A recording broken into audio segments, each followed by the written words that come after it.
Herkese merhabalar, kanalıma hoş geldiniz. Bugün sizlere çok sevilen, çok beğenilen, inanılmaz lezzetli kıyır kıyır elmalı kurabiye tarifiyle geldim. Sizleri çok bekletmeden hemen tarife geçiyorum. Tarifime ilk olarak iç harcını hazırlamakla başlıyorum. Bunun için 3 adet elmayı soyduktan sonra rendeledim. Rendeledikten sonra ocağın altını açıyorum. Yavaş yavaş suyunu salıp çekinceye kadar pişiriyorum. Elmaların yumuşaması yeterli olacaktır. Yumuşamaya başladıktan sonra 1 çay bardağı kadar şeker ekliyorum. Şeker miktarını kendi damak tadınıza göre ayarlayabilirsiniz.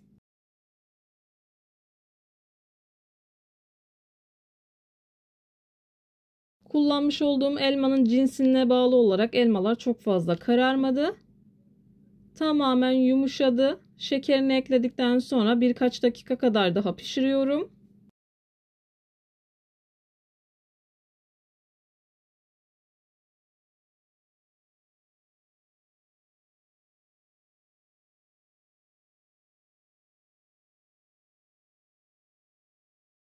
Şekeri ekledikten sonra birkaç dakika kadar daha pişirdim. 1 tatlı kaşığı kadar tarçın ekliyorum.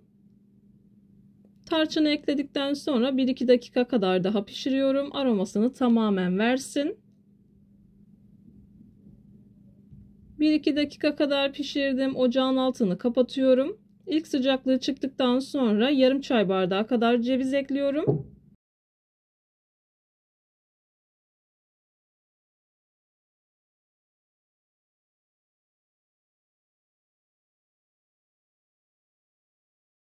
Cevizini ekleyip karıştırdım. Tamamen soğuması için kenara alıyorum. Hamurunu hazırlamaya başlıyorum. Hamuru için 250 gram kadar tereyağı oda ısısında yumuşamış olmasına dikkat edin. 1 yemek kaşığı kadar yoğurt ekledim. 3 yemek kaşığı pudra şekeri ekliyorum. Malzemeleri güzelce birbirine yediriyorum.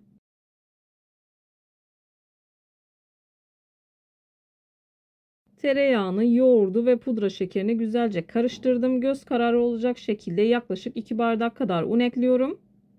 Unun üzerine 1 tatlı kaşığı kadar kabartma tozunu ekledikten sonra yavaş yavaş hamurumu yoğurmaya başlıyorum.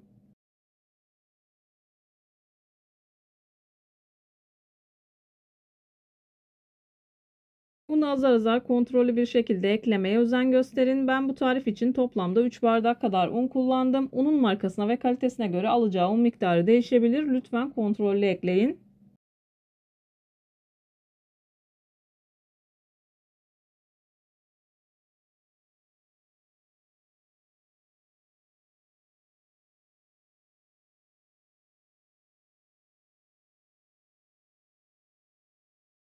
Ben hamurumu yoğurmaya devam ederken buraya kadar gelmiş olan siz değerli takipçilerimden her zaman olduğu gibi ricam yoruma kalp olur, emoji olur veya tarifim hakkında farklı bir fikriniz varsa bunu da benimle paylaşabilirsiniz. Ayrıca videolarımı sevdiğiniz kişilerle de paylaşarak bana bu şekilde destek olabilirsiniz.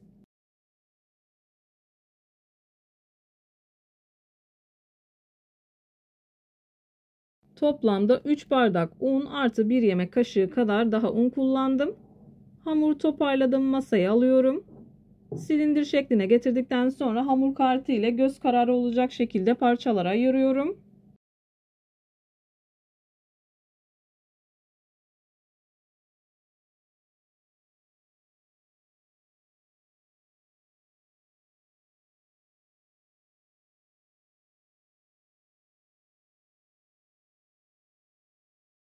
Kurabiyeyi ben bu şekilde hazırladım ama dilediğiniz şekilde hazırlayabilirsiniz. Cevizden biraz daha küçük olacak şekilde parçalar kopartıp elimle yuvarlıyorum.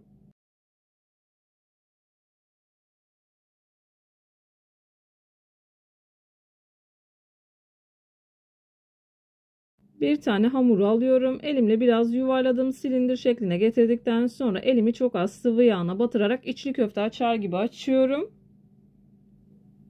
Tamamen soğumuş olan iç harcından yaklaşık 1 tatlı kaşığı kadar koyup ağzını kapatıyorum. Bu arada isterseniz yuvarlak olarak da hazırlayabilirsiniz.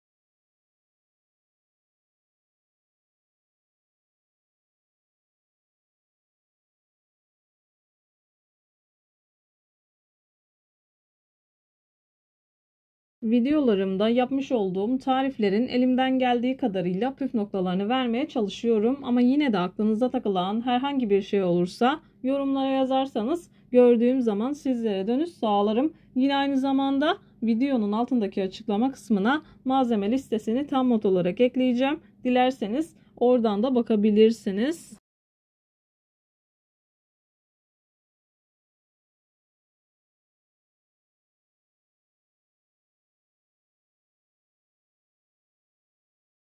İlk defa deneyenler için birkaç tane daha hazırlıyorum.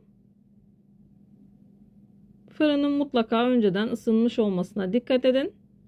Bu tarz kurabiye tariflerinde eğer fırını önceden ısıtmazsanız yaptığınız kurabiyeleriniz dağılır ve yayılır.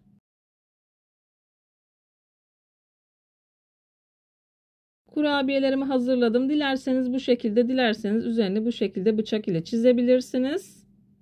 Önceden ısıtılmış 170 derecelik fırında altı üstü hafif pembeleşinceye kadar pişiriyorum.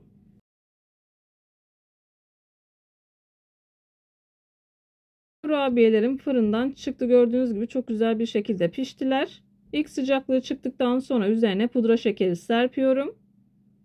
Gerçekten inanılmaz lezzetli oluyor. Bana güvenerek tarifi deneyebilirsiniz. Tarifi denedikten sonra o değerli yorumlarınızı mutlaka bekliyorum.